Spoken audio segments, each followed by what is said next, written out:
Hello and welcome back to Let's Play Victoria 2 as the Mali Empire, using the New Nations mod, of course.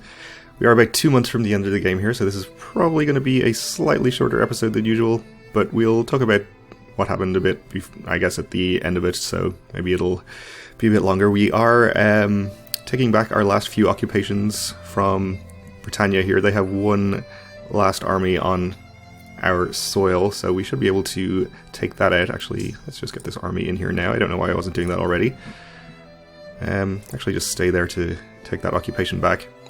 So the two containment wars we're in against Britain and Mysore are probably not going to end. I don't think we're going to be able to peace out Britannia.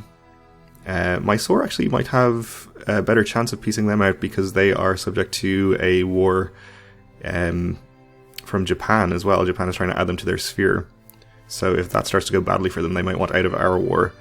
But again, we've only got 2 months here, so there is not that much time for stuff to happen. And equally, our Malian War of Venetian Freedom, because we are so concerned with the plight of the Venetian people under the cruel Italian yoke, and also we wanted to get some prestige for some reason. We are trying to free them. I don't think that's going to happen either. We are, of course, still doing some occupations up here, but I don't think they're going to finish in time. Let's get our transport fleet up here and see if we can get some more blockades going. Maybe over here in the Gulf of Venice would be a better place to do that. Italy, of course, has no army at this point, so we're free to occupy them as quickly as we want, or as quickly as we can, which unfortunately is not going to be that quickly because they are pretty well fortified, which we are not, but we're still going to be able to keep all of our core territory unoccupied here, which is something to be proud of, I guess.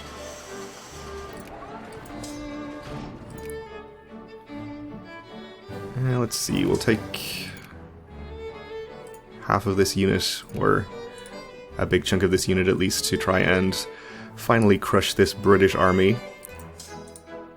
And in fact, no, I don't think we're going to be able to surround it completely, which would ensure that we could crush it, because they'll still be able to retreat to Spain. So we'll just do what we can there. Bring this other army down here too. In fact, it may not even be possible for us to get these occupations done before the 31st of December. But we'll keep trying.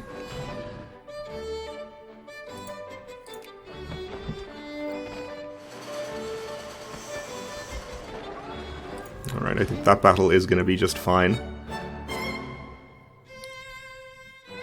And with our blockades here, our war score in our Italian war, actually that was worth a good 2%, I think, to blockade those ports, so it has helped out.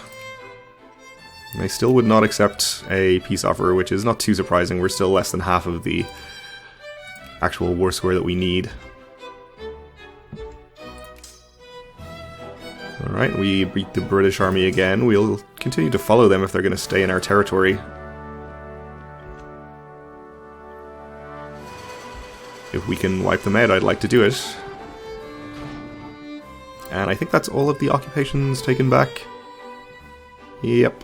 So, with no sign of any other enemy armies around, I think we're pretty safe here. We do also have Eritrea occupied over here, but I'm not too concerned about that.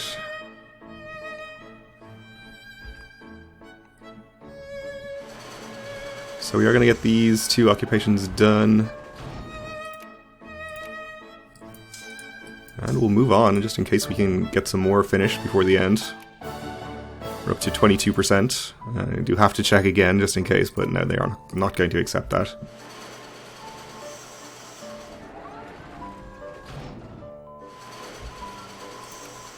Alright, we finished one more naval tech. We may be able to get fire control systems before the end of the month. I'm just going to go down to speed 2 so I don't miss the final days.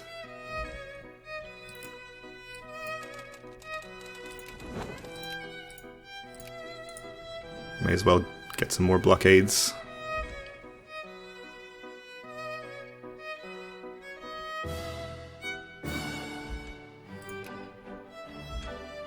Still only 22%. That's okay.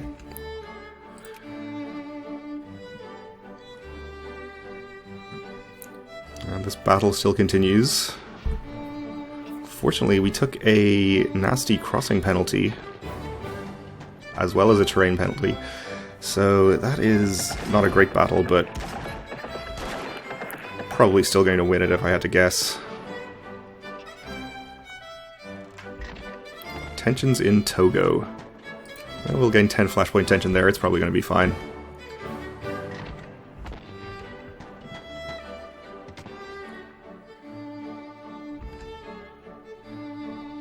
Okay, we won.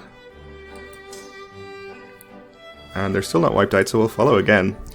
We are gaining a little prestige from these battles, so, you know, it could help us out to maybe gain another place. In fact, it's France who is in 6th place now, ahead of us. They are over 100 points ahead, so may or may not be possible. If we were able to finish the war with Italy, I think we'd definitely get ahead of them, though. And in fact, the UK has officially dropped down out of the Great Power rankings into Secondary Power. I assume they're 9th? Yeah. Okay.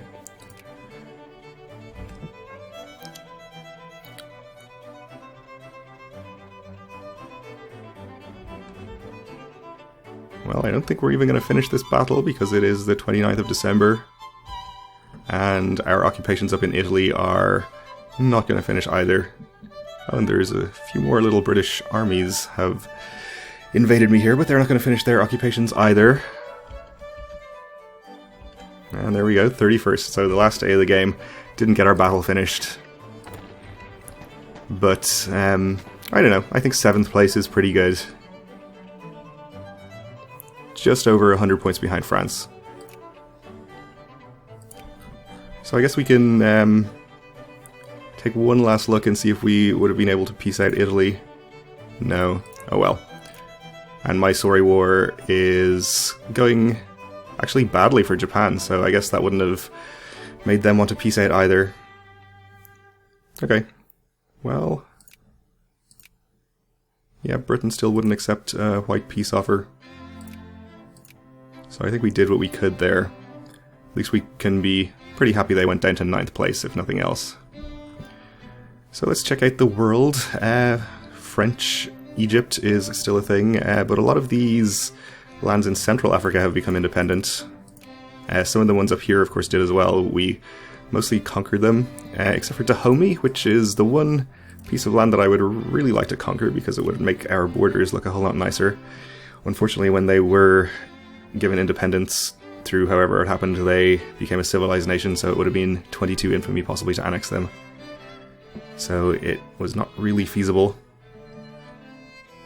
Somaliland is independent as well, which I'm not sure if I knew that, or if I was paying attention to it. Iraq became independent over here. And a lot of course, the Indian states as well, because mostly because Britain was having such troubles that they couldn't really keep control of all of their extended dependencies. Of course, we lost all of our occupations over here in that war, not too surprisingly. Apparently, part of Indonesia became independent as Indonesia, presumably from the Netherlands. Australia also independent of the UK, and New Zealand. Actually, they're satellites. Not only the New Zealand is a satellite, actually Australia is in the US's sphere. And up here, you can see that Japan conquered Korea at some point. I wasn't really keeping much of an eye on what was going on over here. So, that's about that. The US and Canada, is this the exact correct border there? I think it is, and the same with the US-Mexico border. Haiti is independent. Nothing too interesting. Guyana got independence from France, of course, and now they're sphered by Germany, which happened some time ago. Okay, and in Europe, things actually pretty interesting. I guess Austria owns some of this land that is usually part of Germany, I think. We have independent Galicia, Lodomeria, Slovakia, Hungary, Croatia, Yugoslavia, and Romania looking pretty good. And Greece actually doesn't look too bad either. I think they gained Thessalia at least back from the Ottomans. And Cyprus too is independent, and in the US's sphere. And also Corsican Provence over here, or Corsica, which is independent. Also Morocco, which I guess I think was probably initially owned by Spain and then maybe Britain later. Anyway, some interesting things happened, often thanks to the New Nations mod, I think. And Iceland also is independent, interesting. Satellite of Denmark. Let's take a quick look at the ledger too, the nation rankings. For military score, we're doing okay. We not in the top 8 for that. Industrial score, we are in the top 8, yeah, 8th place. And for prestige, I think we're doing pretty well. Unfortunately, the Russian Empire has an absolutely ridiculous amount of prestige, which is actually, looking at their military and industrial scores, is probably just their prestige that's keeping them in first place overall. I have no idea how they got so much prestige. That's crazy. Anyway, for population, we are... Oh, I'm looking at the bottom, haven't I? We are pretty high up for population too. China, not too surprisingly. US and Germany, Russia, all higher than us. And Russia, the highest number of provinces, obviously. Not too good for literacy, though of course we started out pretty badly. We've gotten up to 79%, which is, I think, reasonable.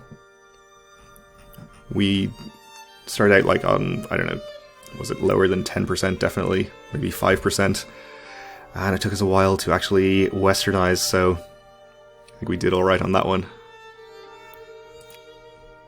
For brigades, we're actually doing 3rd or 4th best in the world, which I think is probably partly due to our having mobilized our troops right now. We're actually doing pretty good for ships, surprisingly. Only a few nations with more ships than we have. And political reforms, I don't think we too interested in everything else here. Okay, well, let's advance to the end of the game then. Our upper house suddenly becomes less conservative because we had passed some reforms. 100 momentous years have passed and we have entered the modern age. The world is a radically different place. How did your country do? Well, not too bad, I think. Britannia, of course, and the Ottomans, Austria, all in the secondary power positions. Alright, well, thanks very much for watching this episode and in fact the whole series. I really appreciate it, and I appreciate all the comments and likes and all that kind of thing as well. I think we've been in uncivilized countries outside of Europe for the last couple of Victoria 2 series I've done. So the next time I think we might head back to Europe, though I haven't actually decided what country we might be playing. I haven't even decided whether we are going to be using the New Nations mod again, or a different mod, or no mod, but join me again for the next series anyway, and we'll find out. So thanks for watching, and see you again then.